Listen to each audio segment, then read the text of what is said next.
మరో వీకెండ్ వచ్చేసింది. ఈ వారం థియేటర్లో సినిమాలు ఏమో గానీ ఓటీటీలో మాత్రం బోలెడు సినిమాలు ప్రేక్షకులను అలరించడానికి రెడీ అవుతున్నాయి. ఆల్రెడీ శుక్రవారం ఇంట్రెస్టింగ్ సినిమాలతో పాటు వెబ్ సిరీస్ లో కూడా స్ట్రీమింగ్ కి వచ్చేసాయి. ఇక వీకెండ్ కూడా కొన్ని సినిమాలు స్ట్రీమింగ్ కి వచ్చేసాయి. మొత్తానికి ఈ వీకెండ్ మాత్రం సినిమాల సందడి కాస్త ఎక్కువగానే ఉందని తెలుస్తుంది. వచ్చే వారం థియేటర్లో స్టార్ హీరోల సినిమాలు పోటీ బాగానే ఉన్నాయి. ఆలస్యం ఎందుకు, ఈ వీకెండ్ మిస్ అవ్వకుండా చూడాల్సిన ఓటీటీ సినిమాలు ఏవో ఒకసారి వివరంగా తెలుసుకుందాం రండి.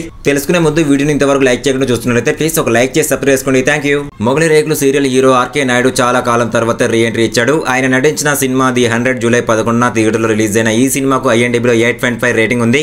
ఈ మూవీ తెలుగుతో పాటు తమిళం, కన్నడ, మలయాళం భాషల్లోనూ స్ట్రీమింగ్ అవుతుంది. ప్రముఖ ఓటీటీ సంస్థ అమెజాన్ ప్రైమ్ వీడియోలో స్ట్రీమింగ్ అవుతుంది. Tollywood star rowdy hero Vijay Deverakonda, super hit director Gautam Tinnanuri combination లో వచ్చిన లేటెస్ట్ చిత్రం కింగ్డమ్. భారీ అంచనాలతో థియేటర్లోకి వచ్చిన ఈ మూవీ బాక్సాఫీస్ దగ్గర దారుణంగా బోల్తా కొట్టేసింది. కానీ ఓటీటీలో మాత్రం ఊహించిన విధంగా వ్యూస్ ని రాబడుతుంది. ఆగస్టు 27 నుంచి నెట్ఫ్లిక్స్ లో స్ట్రీమింగ్ అవుతుంది ఈ మూవీ. థర్డ్ మూవీ పేరు వచ్చేసి లవ్ మ్యారేజ్ ఒక తమిళ చిత్రం. తెలుగులో వచ్చిన అశోకవనంలో అర్జున కళ్యాణం సినిమాకి రీమేక్. తాజాగా ప్రైమ్ వీడియోలోకి స్ట్రీమింగ్ వచ్చింది. మెట్రో ఇన్ దీనో అనేది హిందీ చిత్రం. ఈ ఏడాది బాలీవుడ్ లో రిలీజ్ అయిన ఈ మూవీ బాక్సాఫీస్ వద్ద భారీ విజయాన్ని సొంతం చేసుకుంది. నిన్న ఈ చిత్రం డిజిటల్ ప్లాట్ఫామ్ లోకి వచ్చేసింది. ప్రముఖ ఓటీటీ సంస్థ నెట్ఫ్లిక్స్ లో స్ట్రీమింగ్ అవుతుంది.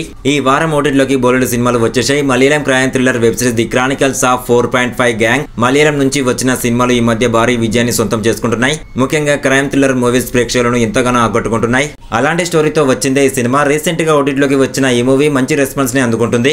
ఇవే కాదు, ఇంకా కన్నడ థ్రిల్లర్ వెబ్ సిరీస్ శోభా G5 ఓటీటీలోకి వచ్చింది. భావన నటించిన horror thriller movie the door ఆహాలో స్ట్రీమింగ్ అవుతుంది. మలయాళం యాక్షన్ థ్రిల్లర్ మూవీ మూరా ఈ సినిమా గతేడాది డిసెంబర్ లోనే ప్రైమ్ వీడియోలోకి వచ్చేసింది. సాంగ్స్ ఆఫ్ ప్యారడైస్ నేరుగా ప్రైమ్ వీడియోలోకి వచ్చిన హిందీ మూవీ. ఈ సినిమాలన్నీ కూడా ఆసక్తికరమైన స్టోరీలతో ప్రేక్షకుల ముందుకు వచ్చేసాయి. ఇక ఆలస్యం ఎందుకు, మీకు నచ్చిన సినిమాను మీరు చూసి ఎంజాయ్ చేసేయండి బాస్. ఈ రివ్యూ కనుక మీకు నచ్చినట్లయితే కామెంట్ రూపంలో కామెంట్ చేయండి. నచ్చితే లైక్ చేయండి, షేర్ చేయండి, సబ్స్క్రైబ్ చేసుకోండి. Thank you.